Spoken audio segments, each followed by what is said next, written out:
बिस्मिल्लाहिर्रहमानिर्रहीम। अस्सलातु अमूदुद्दीन।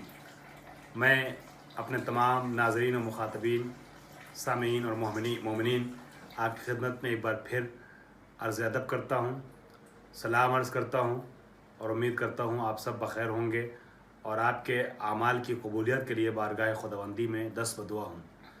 हमारी गुफ्तगू नमाज के सिलसिले चल रही थी। मैंने तबर्रुकन उस फ़िक्रे से सहारा लिया जिसमें इरशाद होता है नमाज दीन का सुतून है, और आगे चल के कहा जाता है कि इन क़ुबिलत मा सिवा व इन रुद्दत मा सिवा। अगर नमाज कबूल हो गई तो सब कुछ कबूल हो गया, और अगर नमाज लौटा दी गई, रद्द कर दी गई, मुस्तरद कर दी गई तो कुछ भी कबूल नहीं होगा। नमाज में शक्कियात नमाज आपकी खिदमत पेश कर रहा था। शक्कियात नमाज में मैंने अर्ज़ किया कुल मिला करके टोटल 22 शकूक बताए जाते हैं। उनको 3 हिस्सों बांटा गया है। पहला मरहला बयान हुआ वो शकूक कि जो नमाज को बातिल कर देते हैं, वो 7 हैं। दूसरा मरहला बयान हुआ वो शकूक के जिनका कोई एतबार नहीं है, जिनको इग्नोर करना चाहिए, जिनकी परवाह नहीं की जाएगी, वो 6 थे। और जो अहम तरीन मरहला है जिसके लिए मैंने इस बहस को छेड़ा है शक्कियात नमाज की, वो सही शकूक हैं। वो शकूक कुल मिलाकर के 9 हैं जो उलमा ने बयान किए हैं, अपनी किताबों में तहरीर किए हैं। मैं अपने जहन और हाफिज़े का इस्तेमाल न करते हुए किताब के सहारे से आपकी खिदमत में गुफ्तगू पेश करूँगा ताकि कोई एक अहम मौरिद छूटने भी ना पाए, और एक तरतीब जिसकी रियायत करना इन मसाइल को बयान करने के लिए बेहतर होता है, उस तरतीब के साथ गुफ्तगू पेश हो ताकि जहन कन्फ्यूज़न का शिकार ना होने पाए। सबसे पहली चीज़ 4 रकती नमाज। आपके जहन में ये बात रहे, मैं पहले भी अर्ज़ कर चुका हूँ कि 2 रकती और 3 रकती नमाज की गुफ्तगू अब नहीं होगी, इसलिए कि 2 रकत की नमाज या 3 रकती नमाज अगर हो और उसमें रकत का शक हो जाए तो नमाज बातिल हो जाती है। हम जो गुफ्तगू कर रहे हैं वो 4 रकती नमाज के सिलसिले में गुफ्तगू कर रहे हैं। 4 रकती नमाज में अगर दूसरी रकत के दूसरे सजदे में गए तो गोया दूसरी रकत अब मुकम्मल होने वाली है। दूसरी रकत के दूसरे सजदे में अगर आपको शक हो जाए कि आपने 2 रकत नमाज पढ़ी है या तीसरी रकत का ये आखिरी सजदा है, तो ऐसी सूरत में आप तीसरी रकत मान करके नमाज को मुकम्मल करेंगे, 1 रकत और आगे पढ़ेंगे और 4 रकत आपकी हो जाएगी। लेकिन हो सकता है असल में वो 2 रकत रही हो जिसे आपने तीसरी रकत माना था। नतीजा ये हुआ कि आपकी 1 रकत नमाज छूट गई असल में, तो उसको कवर कैसे किया जाए, उसको जुबरान कैसे किया जाए, भरपाई कैसे हो उसके लिए नमाज मुकम्मल होने के बाद 1 रकत आपको और पढ़नी है खड़े होकर के नमाज एहतियात के सिलसिले में बातें मैं कुछ अर्ज़ करूँगा इसी क्लिप में आगे या दूसरी क्लिप में। नमाज एहतियात आपको पढ़नी है 1 रकत। अब अगर दूसरा शक क्या है, अगर आपको दूसरे रकत के दूसरे सजदे में शक हो जाता है कि ये दूसरी रकत है या चौथी रकत, तो अब आप चूँकि हमेशा बिना जो रखी जाती है वो अकल पे नहीं बल्कि अक्सर पे रखी जाती है, ऐसे मौके पे आपको ज़्यादा पे बुनियाद और बिना रखनी है। आपको ये मान के चलना है कि आपकी नमाज 4 रकत हो चुकी है, तो अब आप 4 रकती नमाज मान करके नमाज को मुकम्मल करेंगे, लेकिन बग़ैर इधर उधर देखे और नमाज तोड़ने वाले अमल को अंजाम दिए फ़ौरन खड़े होंगे, और खड़े होने के बाद 2 रकत नमाज फिर पढ़ेंगे जिसे नमाज एहतियात कहते हैं। इस तरीके से अगर वो असल में 2 रकत रही होगी तो आपकी इस 2 रकत की नमाज के ज़रिए से उसका जुबरान हो जाएगा, उसको कवर किया जा सकता है। तीसरा मौरिद शुकूक सहिया का जिसका हल बताया गया है वो ये है कि दूसरी रकत के दूसरे सजदे में आपको ये शक हो जाए कि ये दूसरी रकत है, तीसरी रकत है या चौथी रकत है। अब 3 रकतों में शक है, तो जब 3 रकतों में शक है तो उसका मुआलजा, उसका इलाज भी और हल भी ज़रा सा मुश्किल और मुख्तलिफ है। अब अगर चूंकि दूसरी, तीसरी, चौथी में शक है तो आप चौथी मानेंगे, मैंने अर्ज़ किया बिना हमेशा अक्सर पर रखेंगे, चौथी मान करके नमाज मुकम्मल कर देंगे। लेकिन हो सकता है आपकी दूसरी रकत वो रही हो, आपकी 2 रकत बाकी हो अभी जो पढ़ना है, ठीक है। नमाज 4 रकत ही है तो 2 रकत छोटी है, तो उसके लिए उसको कवर करने के लिए आप खड़े होने के बाद 2 रकत नमाज पढ़ेंगे, नमाज एहतियात। तो अगर वो असल में 2 रकत पढ़ी गई होगी तो इस 2 रकत से उसका जुबरान हो जाएगा। लेकिन हो सकता है वो 3 रकत रही हो और आपने जो जुबरान किया है वो 2 रकत वाले का किया है, ठीक है। नियत आपकी ये थी कि 2 रकत जो छोटी उसके बदले में पढ़ रहा हूं, तो अगर 1 रकत छोटी हो उसके बदले में भी नहीं पढ़ा आपने, नियत है ना। तो अब क्या करेंगे, 2 रकत नमाज और पढ़ेंगे फौरन। वो 2 रकत जो खड़े होकर पढ़ा था उसको खत्म करने के बाद, सलाम पढ़ने के बाद 2 रकत फिर पढ़ेंगे नमाज बैठ करके। आपको ये पता है कि 2 रकत बैठी भी जो होती है वो 1 रकत खड़े के बराबर होती है। इसीलिए नमाज इशा का जो नाफिला है वो हम 2 रकत बैठ के पढ़ते हैं, क्योंकि असल में वो 1 रकत है, तो ये 2 रकत वो उससे 1 रकत के बराबर होता है। तो आप 2 रकत नमाज बैठ करके पढ़ेंगे। तो अगर आपने असल में 3 रकत पढ़ी होगी तो ये जो बैठी वाली 2 रकत है वो उस छोटी हुई 1 रकत को कवर कर देगा। ये 3 सूरत हुई। चौथी सूरत क्या है कि आपको शक हो रहा है, चौथी सूरत यह है कि आपको शक हो रहा है दूसरे सजदे में कि ये चौथी रकत है कि 5वीं रकत है। तो आप अब 5वीं रकत तो बिना रखेंगे नहीं, इसलिए कि नमाज हमारे पास कोई 5 रकत ही है नहीं। आप उसको 4 पे बिना रखते हुए 4 रकत समझ करके नमाज मुकम्मल कर देंगे। लेकिन एहतिमाल इस बात का है कि आपने 1 रकत एक्स्ट्रा पढ़ी हो, वो पढ़ दिया जिसकी ज़रूरत नहीं है। तो जब वो पढ़ दिया जाए जिसकी ज़रूरत नहीं होती है, तो ऐसे मौके पे कई जगह पर सजदे सहौ का राह हल पेश किया जाता है, सजदे सहौ का हल पेश किया जाता है, सजदे सहौ की राह हल पेश की जाती है।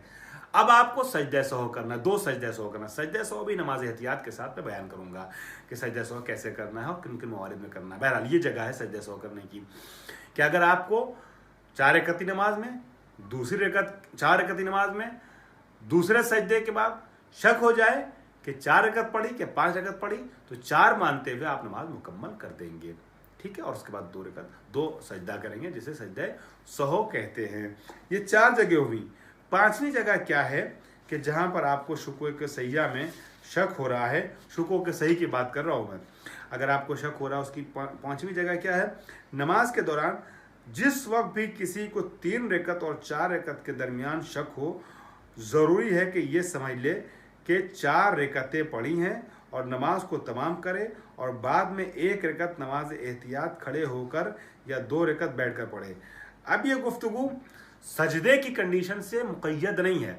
इन्होंने फरमाया कि नमाज के दौरान जिस वक्त भी, चाहे सजदा हो, रुकू हो, क़याम हो, क़ुऊद, किसी भी वक्त आपको शक हो रहा है कि 3 रकत है कि 4 रकत, तो आप अक्सर पे बिना रखते हुए यानी 4 रकत मानते हुए नमाज को मुकम्मल करेंगे। फ़र्ज़ किए कि रुकू में शक हो रहा है कि तीसरी है कि चौथी, तो आप उस रुकू के बाद सजदा करेंगे, तशहुद पढ़ेंगे, सलाम पढ़ेंगे, नमाज मुकम्मल करेंगे, आपकी 4 रकत हो जाएगी।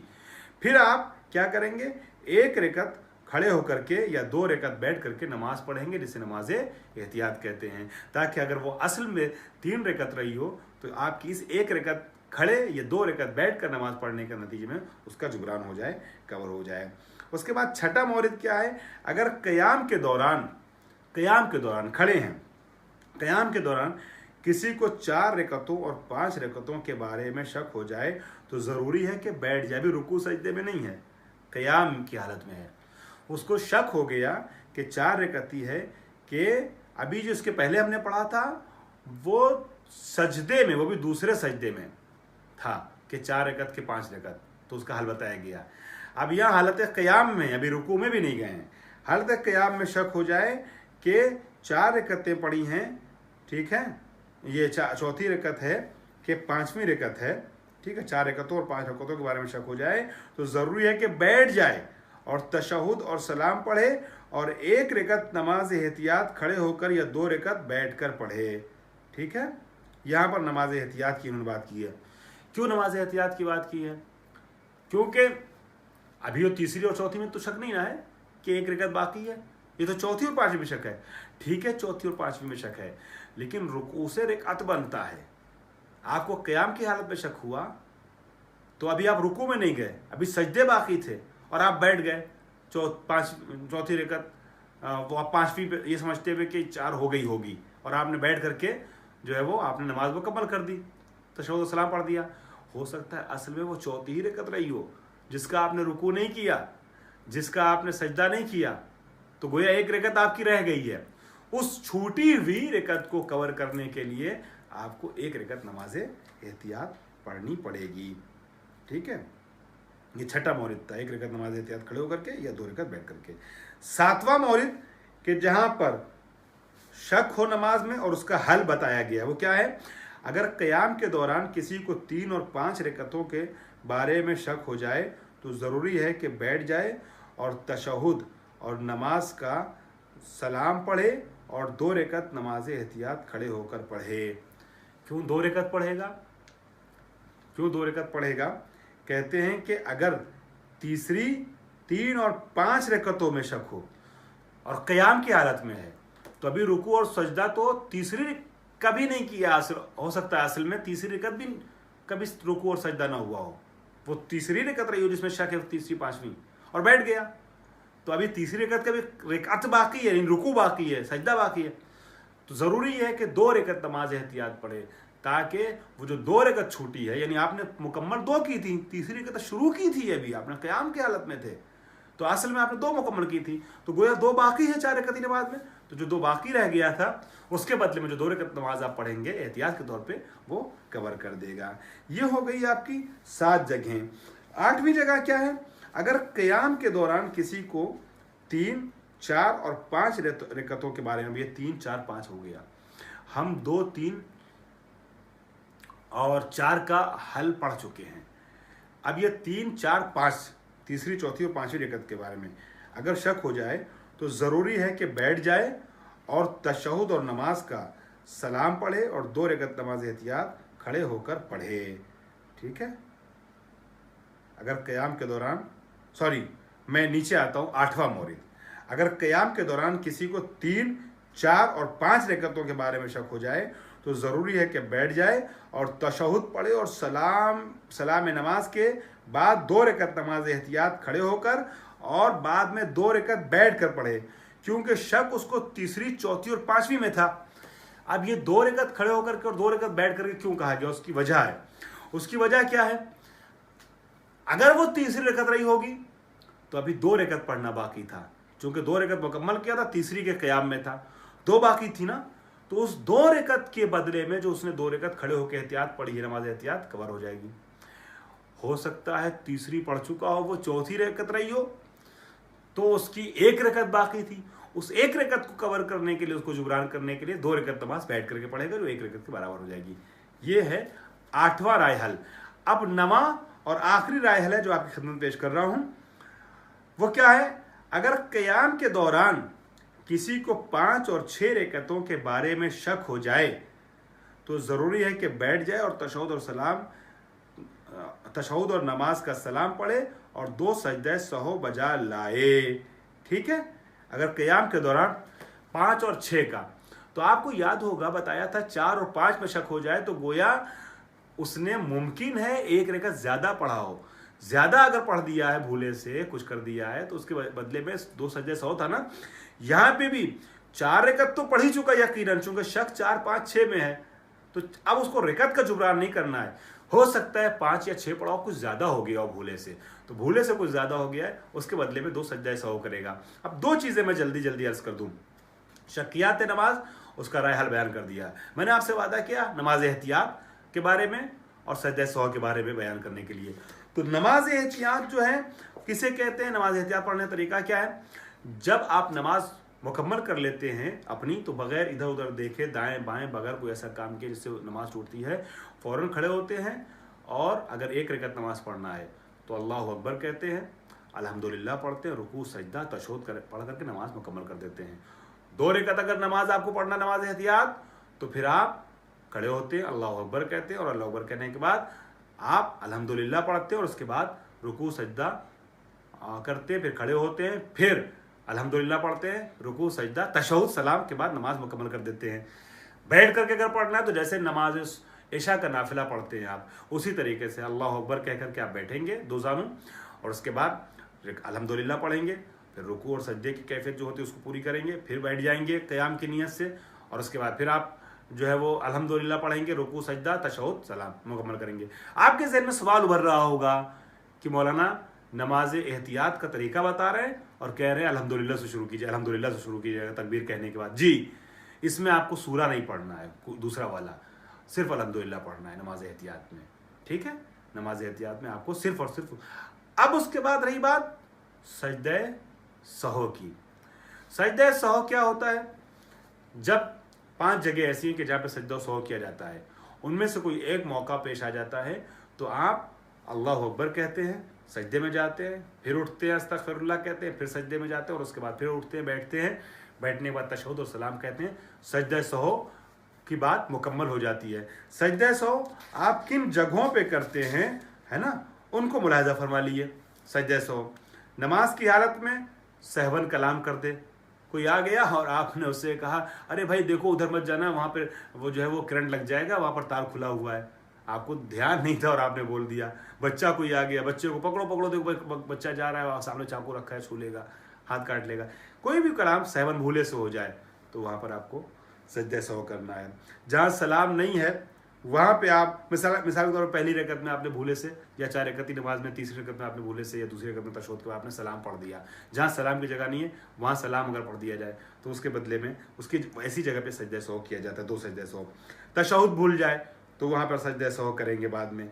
4 रकती नमाज में इसका जिक्र पहले हो चुका है। 4 रकती नमाज में सजदे के दौरान शक करना कि 4 रकतें पढ़ी हैं या 5, या शक करना कि 4 रकतें पढ़ी हैं या 6, उसी तरीके से जैसे शुकूक वाली बात में तफसील से बयान किया गया है।